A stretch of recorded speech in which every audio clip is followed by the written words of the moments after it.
Hi friends, Mahanadi சீரியலுக்கான upcoming episode என்னென்னு பார்க்கலாம். பொண்ணுக்கு பொண்ணே எதிரி அப்படின்னு சொல்லுவாங்க. அது மாதிரி தாங்க இங்கே காவேரிக்கு எப்போவுமே புரிஞ்சிக்கவே மாட்டேங்கிறாங்க நம்ம கல்யாணி பாட்டி. காவேரியை எப்போ பாரு அப்பப்போ கழுவி ஏதாவது ஊற்றிக்கிட்டே தாங்க இருக்கிறாங்க. ஆனால் தாத்தா சும்மா சொல்லக்கூடாதுங்க. தாத்தாவை யாருக்கெல்லாம் பிடிச்சிருக்குன்னு சொல்லிட்டு கமெண்ட் பாக்ஸில் சொல்லிடுங்க. அன்னைக்கும் இல்லை இன்னைக்கும் இல்லை, என்றைக்குமே கரெக்டாக நம்ம காவேரிக்கும் விஜய்க்கும் இல்லை நியாயத்துக்கு கரெக்டாக நடந்துக்கிறாங்க. என்ன கல்யாணி இப்படிலாம் பேசுகிற? விஜய்க்கு மட்டும் இது தெரிஞ்சால் என்ன ஆகும்? நீ இப்பெல்லாம் பேசலாமா அப்படிங்கிறாரு. இதை கவனிக்கிறாங்க. அன்பு என்ன பண்ணுறாங்க, ஆகா மாமியால் வச்சு இந்த வீட்டுக்குள்ளே வந்துடலாம் போல இருக்கே, பரவாயில்ல எப்படியாவது இப்போதைக்கு நம்ம பொண்டாட்டியை விட்டுட்டு போவோம் அப்படின்னு சொல்லிட்டு கிளம்ப பார்க்குறாங்க. கல்யாணி பாட்டி பார்க்குறாங்க.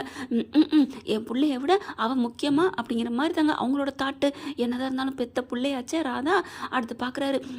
இங்கே பாருக்க கல்யாணி, காவேரி மட்டும் இல்லைன்னா உன் பேர் இன்னைக்கு வந்திருக்க மாட்டான் தெரியுதா? அவள் எவ்வளோ கஷ்டப்பட்டு காப்பாற்றிருக்கா அப்படி இப்படிங்கல. அதுக்கு காரணமே காவேரி தானே அப்படின்னு கரெக்டாக பாயிண்ட பிடிக்குதுங்க இந்த கிழவி. குந்தாணி என்ன சொல்கிறதுன்னு தெரியல. அதுக்கப்புறம் அன்பு என்ன பண்ணுறாங்க, பொண்டாட்டியை மட்டும் விட்டுட்டு போயிடுறாங்க.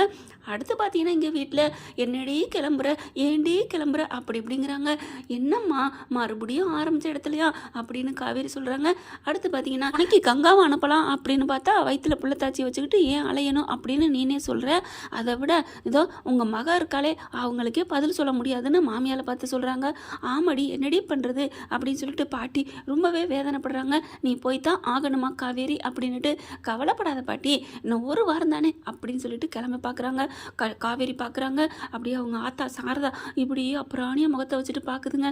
என்னமோ தெரில, ஆடுனா ஆடுது, அடங்குனா அப்படியே அடங்கி போயிடுது. அதுக்கப்புறம் காவேரி கிளம்பி போய் பஸ் ஸ்டாண்டில் உட்காந்துடுறாங்க. இங்கே சல்லுன்னு பாஞ்சுக்கிட்டு போகிறாரு. விஜயை பார்த்தோன்னா ஓட பார்க்குறாங்க, கையை பிடிச்சி இழுக்கிறாங்க. என்னடி நினச்சிட்டு இருக்க, நில்லடி அப்படின்னு கையை பிடிச்சி இழுக்கிறாரு. பெரிய தியாகின் நினைப்பா, என்னை எப்படி நீ விட்டுட்டு போச்சு அப்படி இப்படின்னு காய்ச்சி மூச்சுன்னு கத்துறாங்க. இல்லை என்னை விடுங்க அப்படிங்கிறாங்க. கரெக்டாக வெண்ணிலா இறங்கி வராங்க. பார்த்தோன்னா அப்படியே அதிர்ச்சி ஆகிறாங்க. என்ன நினச்சிட்டு இருக்கீங்க அப்படின்ட்டு ஃப்ளாஷ்பேக்கை சொல்கிறாங்க. விஜய் அப்படியே புலம்பிக்கிட்டு இருக்காங்க. வெண்ணிலா வராங்க. என்ன விஜய் ஏன் ஒரு மாதிரியாக இருக்க அப்படின்னு கேட்க, இல்லை வெண்ணிலா, காவேரி ஏன் இப்படி இருக்கா, அவள் கண்ணில் ஒரு மாதிரியாக இருக்குது, அவள் சரியா இல்லை கோர்ட்லேருந்து வந்ததுலேருந்து அப்படி இப்படின்னு புலம்பி தள்ளுறாரு. அப்புறமா சொல்கிறாங்க வெண்ணிலா, அதுக்கு காரணம் நான் தான் அப்படிங்கிறாங்க. என்ன காரணம்னு சொல்கிறதுக்கு முன்னாடியே ஏன் வெண்ணிலா இதுக்கு காரணம் நீ தானே அப்படின்னு கேட்குறாங்க. பரவாயில்லையே, சூப்பராக கண்டுபிடிச்சிட்டியே.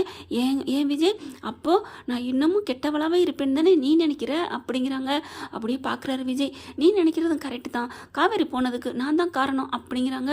அதுக்கப்புறம் அப்படியே முகத்தை விரிக்கிறாரு விஜய். அப்புறம் தான் சொல்கிறாங்க உண்மையை நடந்ததை பூரா. என்ன வெண்ணிலா, காவேரிட்ட சத்தியம் வாங்கினியா? அவள் சத்தியம் கொடுத்தாளா? இவன்னு பக்கத்தில் இருக்க செடியை குத்துறாரு. இவன்னு குதிக்கிறாங்க. அதுக்கப்புறம் எப்படி அவள் என்னை விட்டு கொடுத்துட்டு போச்சு, நான் வாழ்ந்துருவேனா? அவள் விட்டு கொடுத்துட்டு போயிட்டா நான் வாழ்ந்துருவேனா? அதுவும் புள்ள மேலே சத்தியம் பண்ணியிருக்கிறான் அப்படின்னு சொல்லிட்டு அவளை அப்படின்னு கிளம்புறாங்க. ஐயோ விஜய் முழிச்சா சொல்கிறத கேட்டுட்டு போ அப்படின்னு 2-3 வாட்டி தடுத்து நிறுத்துறாங்க. அதுக்கப்புறம் இங்கே பாரு விஜய், நான் அப்போவே புரிஞ்சுக்கிட்டேன், எப்போ ஒரு குழந்தை மேலே சத்தியம் பண்ணாலோ அப்போவே விஜயும் நீயும் காவேரி தான் ஒன்று சேரணும், நான் அவ்வளவுதான், நான் சும்மா அப்படிங்கிறத நினச்சிட்டேன் விஜய். ஆனால் நீயும் சரியான ஆள் தான், பொண்டாட்டியோட கண் பார்வையில் வச்சே அவளுக்கு ஏதோ கஷ்டம் இருக்குன்னு நீ புரிஞ்சுக்கிட்ட பாத்தியா? நீ வேற லெவல் விஜய். அப்போது அந்த அளவுக்கு உன் பொண்டாட்டி உனக்கு பிடிக்குமா விஜய் அப்படிங்கிறாங்க. அப்படியே விஜய் பார்க்குறாரு.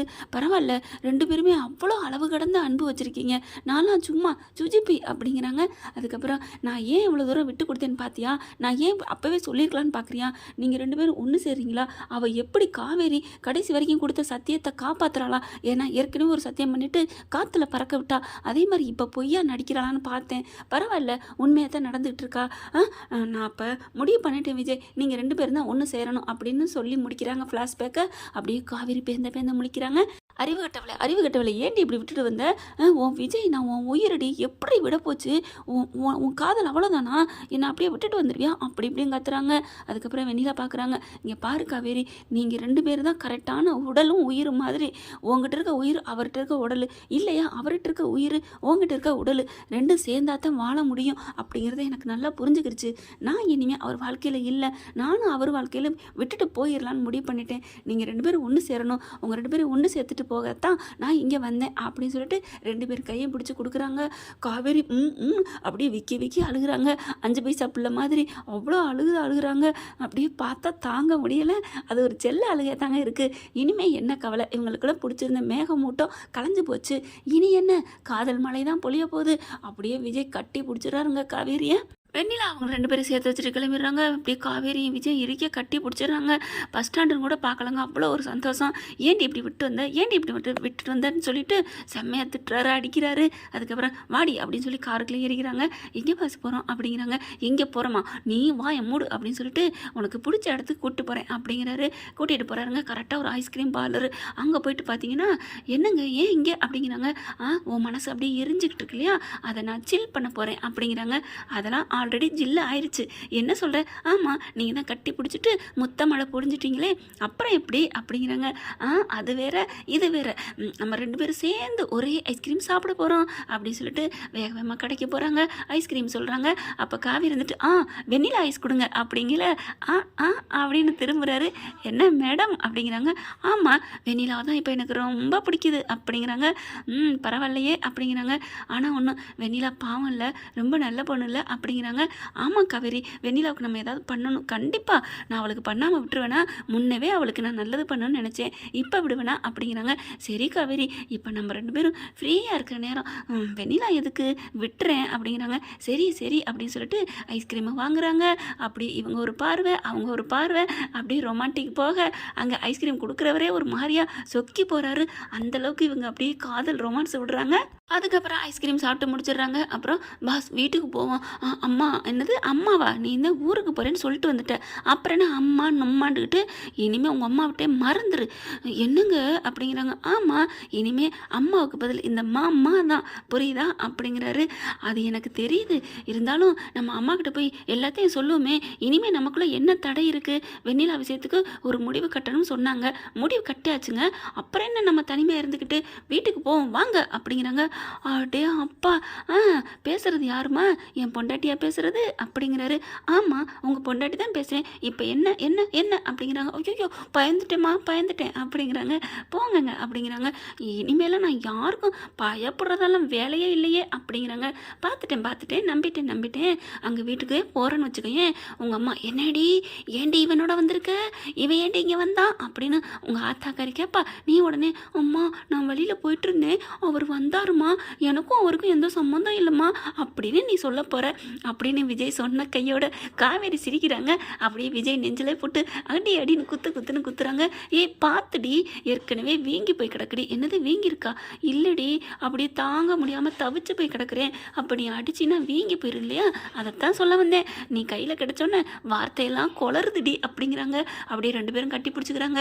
அதுக்கப்புறம் "சரிங்க பாஸ், நம்ம வாங்க அம்மா கிட்ட போய் இன்றைக்கி வெட்டு ஒன்று துண்டு ரெண்டுன்னு பேசிட்டு நம்ம ஜாலியாக சீக்கிரம் எங்கேயாவது ஹனிமூன் போகணும்." "வாவ், ஐயோ, என் பொண்டாட்டி ஆசையில் இருக்காளே, டே விஜய் உனக்கு அடமலை" அப்படிங்கிறாங்க.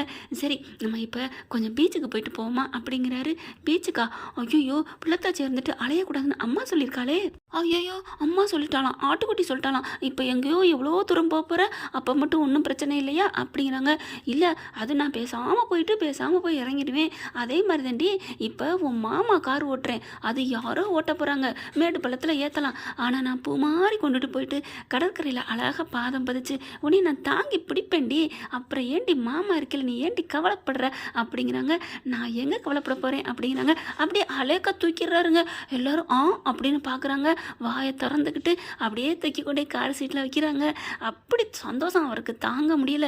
அப்படியே இறக்கி விட்டுட்டோம். அந்த தலையை வெளியில் எடுக்க முடியாமல் காவேரி அப்படியே மூக்கில் வச்சு உரசி கொஞ்சிக்கிட்டே இருக்காரு. "சரிங்க, போதும் பாஸ், வாங்க டிரைவர் சீட்டுக்கு. இனிமே நான் உங்கள் கூட தான் இருக்க போகிறேன். காலம் முழுக்க உங்கள் மடியில் தான் கண் மூட போகிறேன்" அப்படிங்கிறாங்க. "ஏய், கண் மூடன்னு சொல்லாதடி" அப்படிங்கிறாங்க.